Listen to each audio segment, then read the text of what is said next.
E saiu o filme mais hypado para o meio desse ano. E será que ele é bom? Será que Ludwig Göransson vai levar a Oscar para casa?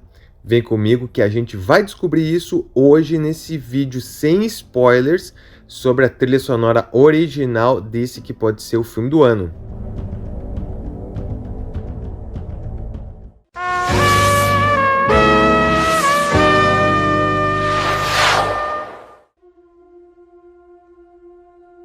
Fala pessoal, eu sou Fernando Agete e seja muito bem-vindo ao Discord Sheet Brasil.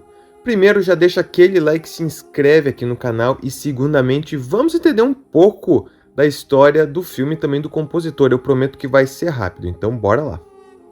10 anos de guerra nos portões de Troia. Mais 10 anos perdidos na imensidão de um mar hostil lutando contra monstros, bruxas, a fúria dos deuses e a própria sanidade mental. O mito de Odisseu, imortalizado por Homero, é a espinha dorsal de toda essa narrativa. E quando Christopher Nolan decidiu trazer essa escala monumental para o cinema moderno em seu novo filme A Odisseia, ele sabia que a música não poderia ser apenas um pano de fundo, ela precisava ser o próprio motor do tempo e da distância. Para essa missão, o diretor convocou o seu colaborador mais ambicioso, Ludwig Göransson. Discípulo direto do lendário Hans Zimmer, Göransson assumiu a responsabilidade de compor uma trilha que carrega uma herança pesadíssima. Com o Oscar de Oppenheimer nas mãos, essa trilha precisa fugir dos clichês de filmes como Troia ou Gladiador, mas ao mesmo tempo entregar aquilo que o cinema épico exige, a ciência da história e a alma dos personagens. No vídeo ensaio de hoje, nós vamos fazer uma análise profunda e sem spoilers dessa trilha sonora fascinante, dissecando suas principais faixas, seus acertos geniais e os seus riscos mais perigosos.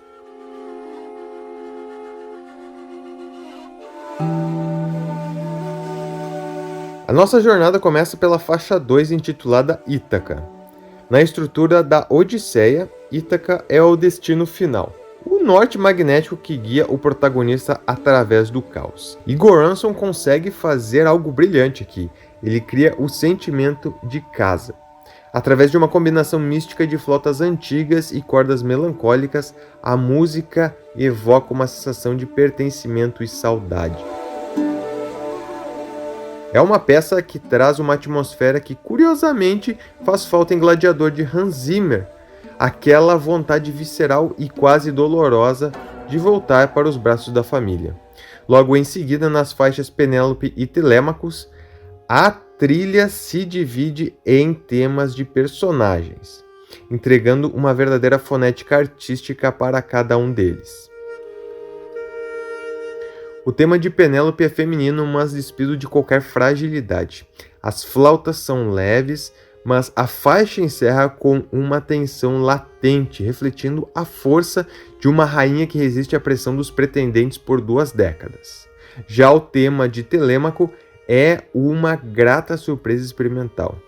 Aqui, Göransson usa sintetizadores ritmados que colidem com flautas mais graves, traduzindo perfeitamente a psicologia de um jovem príncipe que anseia pela maturidade.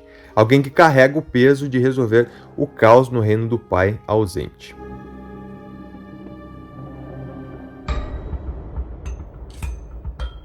Se os temas de família trazem a alma, as faixas de guerra entregam a ciência do conflito. A faixa 9, Troy, é a grande obra-prima desse álbum. Aqui, Göransson utiliza batidas industriais de martelo que se cruzam com sintetizadores cortantes. O efeito sonoro é puramente narrativo.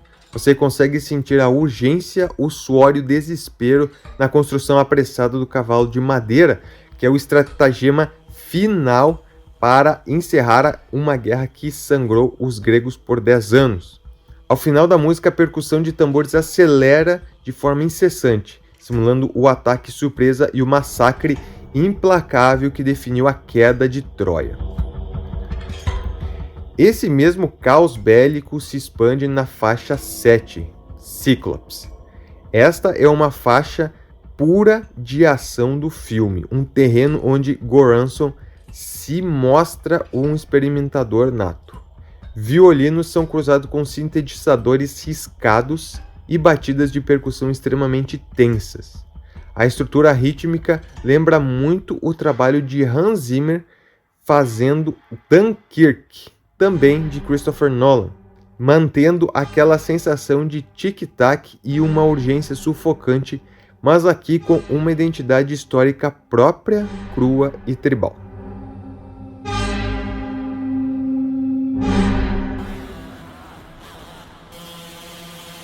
Mas nenhuma trilha experimental está imune a deslizes, e o ponto baixo dessa obra, puramente em termos de narrativa histórica, acontece na faixa 12, Hades. Para representar o deus do submundo e a descida de Odisseu ao reino dos mortos, a escolha de Goranson foi confiar excessivamente nos mesmos sintetizadores riscados. Aqui o instrumento trai o filme um pouco. O submundo pedia texturas um pouco mais orgânicas e aterrorizantes. Talvez o uso do silêncio absoluto, experimentos com órgãos de igreja ou um coro puramente gutural teria sido infinitamente mais amedrontador. O único momento que realmente arrepia é quando surge um coro masculino solo no meio da faixa, mas que infelizmente desaparece rápido demais, deixando a caminhada pelo submundo e o encontro icônico com Aquiles um pouco menos impactante do que deveria ser. Felizmente, essa oportunidade perdida é compensada na faixa 16, chamada Seven Years. A música é absolutamente horripilante. Ela marca a decadência física e mental de Odisseu e o abandono de Ítaca. Goranson constrói uma atmosférica fantasmagórica com um coro infantil que lembra muito e diretamente as sinfonias góticas de Danny Elfman, por exemplo, em Batman no Retorno. E aqui aquele tom gutural que fez falta em Hades finalmente aparece, funcionando como um eco de desespero que gruda na pele do espectador.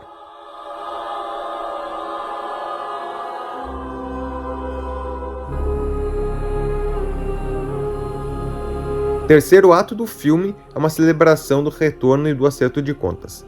As faixas 17 e 18, que se chamam Another Name e Bringing It All, musicalizam o início da vingança de Odisseu contra os pretendentes de Penélope.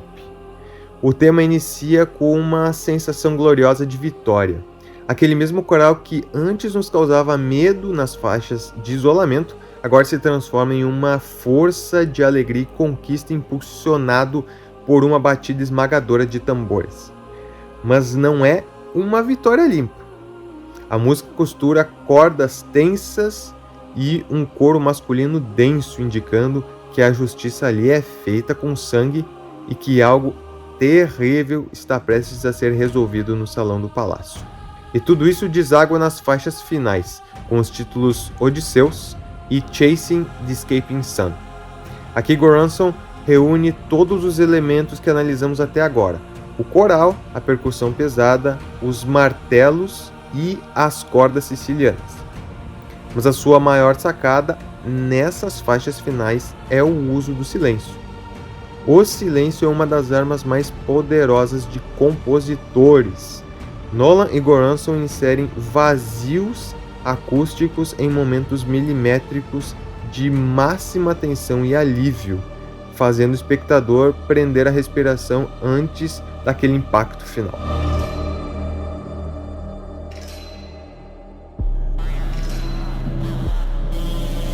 Para fechar o álbum, nos deparamos com a faixa 23, When I'm Home. E aqui eu preciso dizer e ser muito honesto com vocês, essa faixa não representa trilha em absolutamente nada. Ela soa bastante artificial, desconectada da engenharia acústica construída ao longo de 2 horas de filme.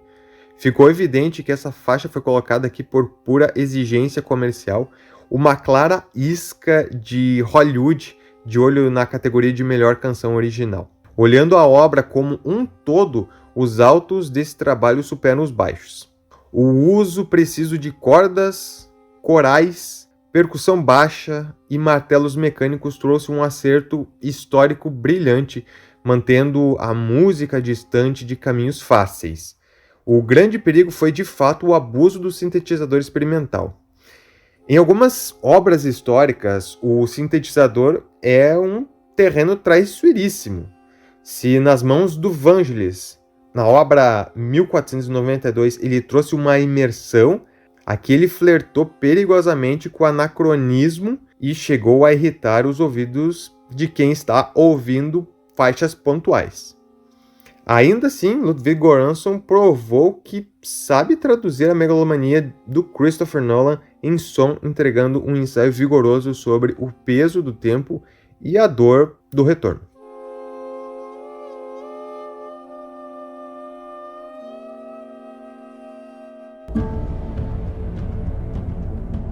A trilha sonora de A Odisseia nos mostra que a música é a única máquina do tempo real que possuímos, capaz de nos transportar para o coração da Grécia Antiga através da visão de um dos diretores mais ousados do nosso tempo. Mas e para você que já ouviu o álbum ou assistiu o filme, o uso dos sintetizadores te incomodou ou ajudou na imersão?